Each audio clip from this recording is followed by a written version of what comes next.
মাছের ডিম দিয়ে তৈরি করা যায় অসাধারণ রেসিপি।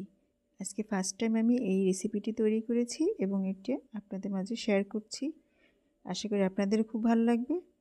আসসালামু আলাইকুম এভরিওয়ান, খুশিস কুকিং স্টুডিও থেকে সবাইকে জানাচ্ছি স্বাগতম। আমি আজকে আপনাদের মাছের ডিমের কোপ্তা কারি রেসিপিটি শেয়ার করব। এখানে আমি মাছের ডিম নিয়েছি।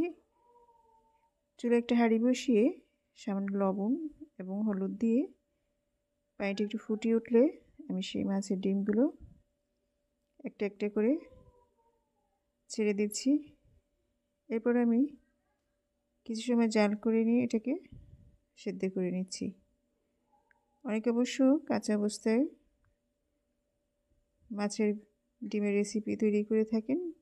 সেদ্ধ করে নিলে এর কাঁচা গন্ধটা থাকবে না, তাই আমি এটাকে সেদ্ধ করে নিয়েছি।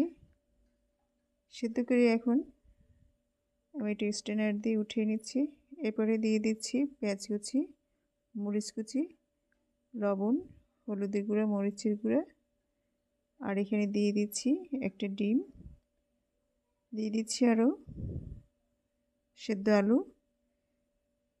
এবার সবগুলোকে আমি ভালো করে চটকে নিয়েছি।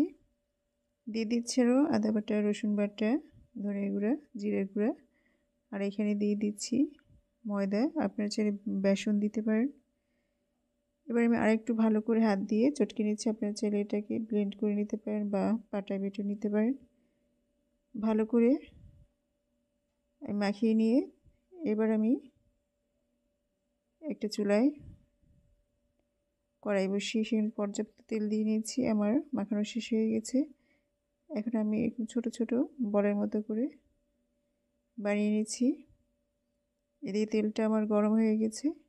এখন আমি তেলের মধ্যে একটা একটা করে বল দিয়ে দিচ্ছি। সবগুলো দিয়ে আমি কিছু সময় ভেজে নিয়ে এটাকে মিডিয়াম হিটে ভাজতে হবে, হাই হিটে ভাজা যাবে না। কিছু ভেজে আমি একটু তেলটা একটু এরকম আলতো করে নেড়ে দিচ্ছি যেন এটা গায়ে না লেগে থাকে। এখন আমি উল্টিয়ে আবার কিছুক্ষণ লালচে করে ভেজে নেব। আর সবগুলো ডিম ভাজা হয়ে গেলে এখন আমি স্ট্যান্ড দিয়ে ভালো করে তেলটাকে ছেঁকে বাটিতে উঠিয়ে নিচ্ছি। এবার আমি সবগুলো মাছের ডিম দিয়ে বল বানিয়ে সেগুলোকে একটু লালচে করে ভেজে নিয়েছি। এদিকে আমি এখানে এর সাথে দিয়ে দেব আলু, এখানে কিউব করে আমি কেটে নিয়েছি। এবার আমি এটাকেও হালকা লালচে করে একটু তেলে ভেজে নেব। নেড়ে ছেড়ে আমি হালকা লালচে করে ভেজে নিয়ে এখন আমি স্ট্যান্ড দিয়ে তেলটা ছেঁকে উঠিয়ে নিচ্ছি।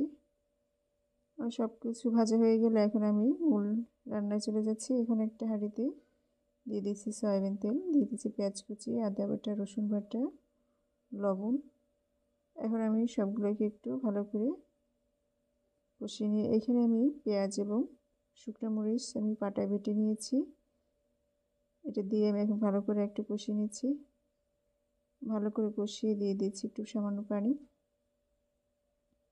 পানিটা দিয়ে আমি এখন দিয়ে দিচ্ছি হলুদের গুঁড়ো, ধনে গুঁড়ো, মরিচ, জিরের গুঁড়ো। এখন দিয়ে আমি ভালো করে আর একটু কষিয়ে নিচ্ছি। তেলটা যখন জেগে উঠবে, মশলা যখন লেগে লেগে আসবে, তখন বুঝতে হবে যেটা কষানো হয়ে গেছে। এখন আমি ভাজা সে উপকরণগুলো আমি দিয়ে মশলার সাথে ভালো করে নেড়ে চেড়ে মিশিয়ে নিচ্ছি। ভাজা হয়ে গেলে এখন আমি দিয়ে দিচ্ছি টক দই, এর সাথে দিয়েছি ঝোলটাও দিয়ে দিচ্ছি পানি। ঝোলটা দিয়ে এখন আমি সবগুলোকে আস্তে আস্তে করে নেড়ে চেড়ে দিচ্ছি। বেশিক্ষণ রান্না করতে লাগবে না, যেহেতু আমার সবগুলো ভাজা। এখন উপর দিয়ে কিছুটা কাঁচামরিচ ফালি আর গরম মশলা দিয়ে ঢাকনা দিয়ে আমি মিডিয়াম হিটে কিছু সময় রান্না করে নেব। বেশ অল্প সময় আমার রান্না হয়ে যাবে এবং মাছের ডিমের বড়াগুলো একটু ফুলে উঠেছে, বড় হয়ে গেছে। এইটা অনেক সময় মাছের ডিমটা শক্ত হয়, কিন্তু এখানে বড়াগুলো এতটা সফট হয়েছে, ভিতরে মশলাটা খুব সুন্দর ঢুকেছে। এখন আপনি ওঠানোর আগে কিছুটা চিনি দিয়ে নিতে পারেন, এটা অপশনাল, আপনি নাও দিলেও হয়।